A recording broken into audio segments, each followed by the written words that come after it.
আজ ৩রা নভেম্বর সোমবার। দেখে নিন আজকের বাছাই করা ১৫টি গুরুত্বপূর্ণ খবর। এসআইআর বিহারে হয়ে গেছে, আরও ৫টা প্রদেশ শুরু হলো। সারা দেশে এসআইআর হচ্ছে, আর এটা নিয়ে ১২বার না ১৩বার হচ্ছে, নতুন কিছু না। কিন্তু হঠাৎ এবারে টিএমসি এত টেনশন কেন? কারণ যেভাবে চুরি করে একদিন ৩বার জিতেছে ওরা, সরকারে এসেছে, সেই চুরিটা ধরা পড়ে যাবে। সেই জন্য বাকি রাজ্যে তো ওদের ভাইরা আছে, বন্ধুরা আছে, এনডি গঠবন্ধন আছে, কই তারা তো কোনো চেঁচামেচি করছে না। তো ঠাকুর ঘরে কে আমি কলা খাইনির মতো টিএমসি আগের থেকে চিৎকার চেঁচামেচি, মমতা ব্যানার্জি বললেন, ভাইপো বললেন, এখন চামচা বেলচারা খুব চিৎকার চেঁচামেচি করছে, বীরত্ব দেখাচ্ছে, করতে দেবে না, হতে দেবে না। এর থেকে যে টেনশন তৈরি হচ্ছে তাতে বিএলওরা ভয় পাচ্ছেন। আর পশ্চিমবাংলার নির্বাচন মানে একটা ভয়ের পরিবেশ। নির্বাচন ঘোষণা হলে জিজ্ঞেস করে লোকে, কি দাদা ভোট দিতে পারবো তো, বেরোতে পারবো তো? এই পরিবেশ তৈরি করে ভোটটাকে প্রভাবিত করার চেষ্টা করা হয়। এবারে যাতে না হয়, নির্বাচন কমিশন সাফাই করছে, আর এটা একটা নিয়মিত পদ্ধতি, সেটাকে ডিস্টার্ব করার জন্য টিএমসি ভয় দেখাচ্ছে যাতে এই ভুয়ো ভোটাররা বাদ না যায়।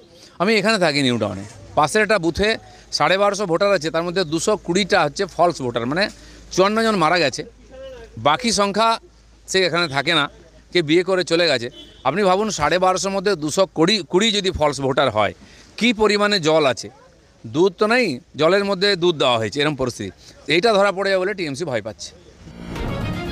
জাতীয় মহিলা কমিশনের মুখোশ খুললেন শুভেন্দু, ধন্যবাদ জানালেন কুণাল। জাতীয় মহিলা কমিশনের সঙ্গে তৃণমূলের বরাবরই তিক্ত সম্পর্ক, এমনকি কমিশনকে বিজেপির রাজনৈতিক শাখা বলে কটাক্ষ করে থাকে ঘাসফুল শিবির। রাজ্যে একের পর এক ধর্ষণকাণ্ড হোক বা মুর্শিদাবাদের সাম্প্রতিক দাঙ্গা, জাতীয় মহিলা কমিশনের নিশানায় এসেছে শাসক দল তৃণমূল কংগ্রেস।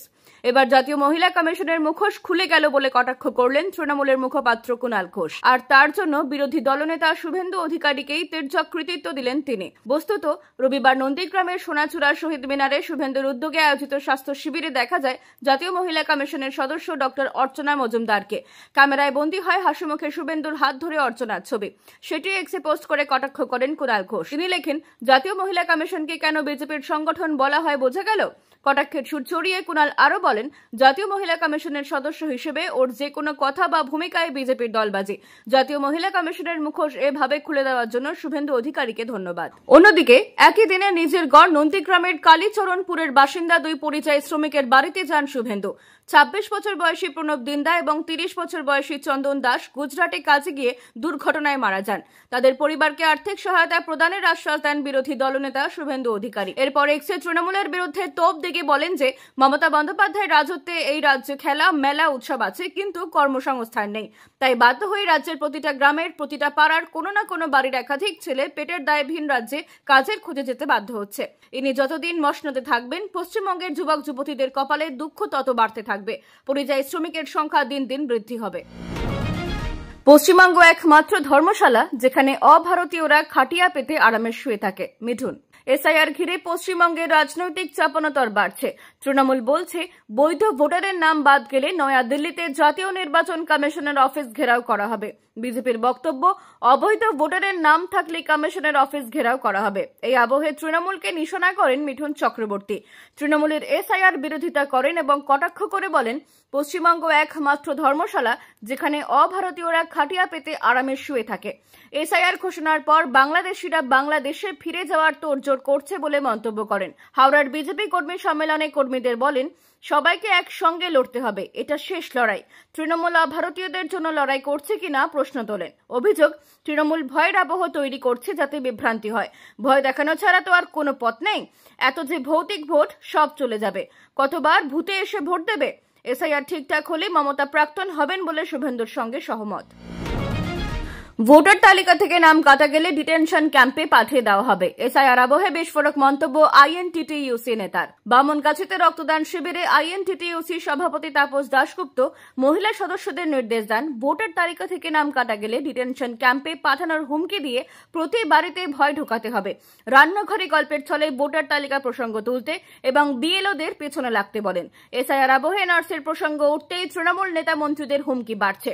কেউ তালিকা থেকে বৈধ ভোটারের নাম বাদ পড়লে লন্ডভন্ড করার, কেউ রক্ত গঙ্গা বইয়ে দেওয়ার, কেউ বিএলওদের বেঁধে রাখার হুঁশিয়ারি দিচ্ছেন। হরিণঘাটা পুরপ্রধান দেবাশিস বোস ডিটেনশন ক্যাম্প গুড়িয়ে দেওয়ার হুমকি দিয়ে বলেন, আসামের অত্যাচারের মতো এনআরসির মাধ্যমে মানুষকে কৃতদাস করা হচ্ছে। এসআইআর দিয়ে এনআরসির দিকে নিয়ে গেলে তৃণমূল প্রবল লড়াই করবে। অন্যদিকে এসআইআর আতঙ্কে পরিযায়ী শ্রমিক বিমল সাঁতরা সহ পানিহাটির প্রদীপ কর, দিনহাটার বৃদ্ধ, পশ্চিম মেদিনীপুরের 95 বছরের ক্ষিতীশ মজুমদার আত্মহত্যা করেছেন বা চেষ্টা করেছেন। তৃণমূল সোশ্যাল মিডিয়ায় পোস্ট করে বলেছে, বিজেপির ভয় ঘৃণার রাজনীতি এই প্রাণহানির কারণ। এসআইআর উচ্ছেদের অস্ত্র, যা নাগরিকত্ব নিয়ে প্রশ্ন তুলে মানুষকে হতাশায় ঠেলে দেয়। যেখানেই পাবো লুটিয়ে দেব, শওকত অনুগামীদের মুখে হুঁশিয়ারি। ভোট যত এগোচ্ছে ততই উত্তপ্ত হচ্ছে ভাঙড়। শাসক লড়াই প্রকট। আরাবুল ইসলাম এবং কাইসার আহমেদের সঙ্গে ক্যানিং পূর্বের বিধায়ক শওকত মোল্লার দ্বন্দ্ব নতুন নয়। জেল থেকে ফেরার পর আরাবুলের সঙ্গে হাত মিলিয়ে কাইসার শওকতের বিরোধিতায় কোমর বেঁধেছেন। সংবাদ মাধ্যমে শওকতের পদ থেকে অপসারণ চেয়েছেন। এর জবাবে শওকতের অনুগামী আহিদুল ইসলাম সাংবাদিকদের মুখোমুখি হয়ে বলেন, 2026-এর বিধানসভা ভোটে আরাবুল, হাকিমুল, কাইসারদের যেখানেই পাবো সেখানেই লুটিয়ে দেব। শওকত মোল্লার নেতৃত্বেই আমরা লড়াই করব। চালতাবেরিয়া অঞ্চলের এই নেতার রাস্তায় ফেলে মারার হুমকিতে রাজনৈতিক চর্চা শুরু। কাইসার আরাবুলের সাংবাদিক সম্মেলনের পর শওকত অনুগামীরা বিস্ফোরক মন্তব্য করেছেন। শওকত অবশ্য বিচলিত নন, যার যা বলার বলুক বলেছেন। ফুরফুরা শরীফের তহা সিদ্দিকী শওকতের বিরুদ্ধে মুখ খুলে বলেন, অনেককে মিথ্যা মামলায় ফাঁসিয়েছে, বিধায়ক হওয়ার পর নিজেকে হিটলার মনে করছেন। হঠাৎ নৌকা থেকে পুকুরে ঝাঁপ রাহুলের, ধরলেন মাছও, ভাইরাল মুহূর্ত। চলতি নভেম্বরে বিহার বিধানসভা নির্বাচনের প্রচার তুঙ্গে থাকতে বেগুসরাইয়ে কংগ্রেস নেতা রাহুল গান্ধী অভিনব কাণ্ড ঘটান। রবিবার মহাজোটের প্রচারে কানাইয়া কুমার এবং উপমুখ্যমন্ত্রী পদপ্রার্থী মুকেশ সাহানির সঙ্গে গ্রামবাসীদের কথা বলতে নৌকায় চড়েন। হঠাৎ নৌকা থেকে পুকুরে ঝাঁপ দিয়ে সাধারণ মশারি বা জাল দিয়ে মাছ ধরতে শুরু করেন। অন্যদের সঙ্গে জাল টেনে পাড়ে নিয়ে আসেন। উপস্থিত জনতা প্রথমে অবাক হলেও মুহূর্তে রাহুল গান্ধী জিন্দাবাদ স্লোগানে মুখরিত। মাছ ধরার ছবি সোশ্যাল মিডিয়ায় ভাইরাল। স্থানীয় বাসিন্দা বলেন, আমরা আগে কখনো এমন দৃশ্য দেখিনি। এত বড় একজন নেতা সাধারণ মানুষের সঙ্গে এভাবে মিশে যাবেন কল্পনার অতীত। পুকুরে নামার আগে রাহুল বাড়ি বাড়ি গিয়ে ভোটারদের সঙ্গে কথা বলেন, খাবার খান। মুকেশ সাহানি বলেন, রাহুল গান্ধীর এই পদক্ষেপকে কেবল ভোট প্রচার বললে ভুল হবে। তিনি বিহারের মাটির সঙ্গে সংযোগ স্থাপন করেছেন। নির্বাচন 2 দফায়, প্রথমটি 6 নভেম্বর, দ্বিতীয়টি 11 নভেম্বর।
ব্যবস্থা নিচ্ছে না পুলিশ। সুকান্তর পোস্টের পরই রাতারাতি হাওয়া 2 বাংলাদেশি। দক্ষিণ দিনাজপুরের বংশীহারি থানার করখা গ্রামে বাংলাদেশী অনুপ্রবেশকারী আব্দুল মান্নান এবং তার স্ত্রী লাভলি বেগম বেআইনিভাবে বসবাস করছেন বলে অভিযোগ করেন সুকান্ত মজুমদার। রবিবার এক্সে ও ফেসবুকে তাদের বাংলাদেশি পরিচয়পত্র পোস্ট করে সুকান্ত দাবি করেন, একাধিকবার পুলিশকে জানানো হলেও কোনো পদক্ষেপ হয়নি। মুখ্যমন্ত্রীর সঙ্গে অভ্যন্তরীণ সুরক্ষার আপোষের অভিযোগ তোলেন। 2023 সালের নভেম্বরে ফিরোজ মিয়া থানায় লিখিত অভিযোগ করেন। অভিযোগকারী ফিরোজের স্ত্রী নাসিমা পারভিন একই দাবি করেন। সুকান্তর পোস্টের পর থেকে আব্দুল, লাভলি বাড়িতে তালা দিয়ে বেপাত্তা। প্রতিবেশীরা বলেন, কিছুদিন আগে এসেছে, বাড়ি বাংলাদেশে, এখন শুধু ভাই থাকে। তৃণমূল জেলা সহ সভাপতি সুভাষ চাকি বলেন, সুকান্ত আদালতে তথ্য প্রমাণ দিক, পুলিশ তদন্তে ব্যবস্থা নেবে। বিজেপির মুখে জুতো এবং কাদা ছুড়ে মারব, ফের বিতর্কে আব্দুল রহিম বক্সি। মালদহের সামসিতে তৃণমূলের BLA-2 কর্মীদের সভায় জেলা তৃণমূল সভাপতি আব্দুল রহিম বক্সি বলেন, আমার বিধানসভা এলাকায় কোনো রোহিঙ্গা বা বাংলাদেশি নেই। ভোটার তালিকায় 100 নাগরিক তালিকা প্রকাশ করে বিজেপির মুখে জুতো ছুড়ে মারব, এমনকি মুখে কাদা মাখাবো। রবিবার মালতীপুর বিধানসভার 245 জন BLA-2-দের পেন, ডায়েরি, কভার ফাইল দিয়ে সংবর্ধনা জানানোর সভাতেই বিজেপির বিরুদ্ধে এই হুমকি। মঙ্গলবার থেকে BLO-রা বাড়ি বাড়ি ভোটার তালিকা যাচাইয়ে যাবেন, তাদের পাশে থাকবেন BLA-2। জয়ের আবহে আগেও চোখ উপড়ে নেওয়া, মুখে অ্যাসিড ঢালার মতো বিতর্কিত মন্তব্য করেছেন রহিম বক্সী। বিজেপি পাল্টা কটাক্ষ করে বাংলাদেশের লাভলি খাতুনের প্রসঙ্গ তোলে। মালদহ উত্তরের বিজেপি সাধারণ সম্পাদক অভিষেক সিংহানিয়া বলেন, আগে বিএলওদের কাজ করতে দিন, লাভলি খাতুন ছিল না, আরো অনেককে খুঁজে পাবেন। বিজেপিকে জুতোপেটা করার সুযোগ পাবেন না। যারা ভারতীয় রয়েছেন তাদের একজনেরও নাম কাটা যাবে না। মানুষকে বিভ্রান্ত করার চেষ্টা করবেন না। এক বিহারি সব পে ভারী, নির্বাচনের আগে কড়া বার্তা তেজস্বীর। বিহার বিধানসভা নির্বাচনের আগে তেজস্বী যাদব অমিত শাহকে আক্রমণ করে বলেন, তেজস্বী ভয় পায় না, আমি বিহারি ছেলে, এক বিহারি সব পে ভারী, এটা মনে রাখবেন। জনসভায় বলেন, আমার বাবা লালু প্রসাদ যাদব একসময় অমিত শাহের গুরু LK আদবানিকে গ্রেফতার করেছিলেন। আজ সেই অমিত শাহ আমায় হুমকি দিচ্ছেন। আমি লালু যাদবের ছেলে, ভয় আমার ডিএনএতেই নেই। শাহের তেজস্বী যাদবের সরকার মানে দুর্নীতি, গুন্ডারাজ আর পরিবারতন্ত্র। মন্তব্যের জবাবে তেজস্বী বলেন, যারা দেশে বেকারত্ব, মুদ্রাস্ফীতি আর কৃষকদের দুর্দশা লুকিয়ে রাখে তারাই অন্যকে গুন্ডা বলে। আজ বিহারের যুবকরা কাজ চায়, সুযোগ চায়, আর বিজেপি শুধু ভয় দেখাতে জানে। মহাগঠবন্ধন নেতারা বলেন, তেজস্বীর বক্তব্যে বিহারের আত্মসম্মান এবং যুব শক্তির প্রতিফলন। বিজেপি বলে, তেজস্বী যাদব জানেন তার দল ভরাডুবির মুখে, তাই জনসভায় নাটকীয় সংলাপ বলেই জনগণের মনোযোগ আকর্ষণের চেষ্টা করছেন। তেজস্বী যুব ভোটারদের মন জয় করতে চান। যুব শক্তি মানে পরিবর্তনের প্রতীক, ভয় নয়, আশা। খবর আজকের মতো এখানেই শেষ, আবার আসছি আগামীকাল সকালে।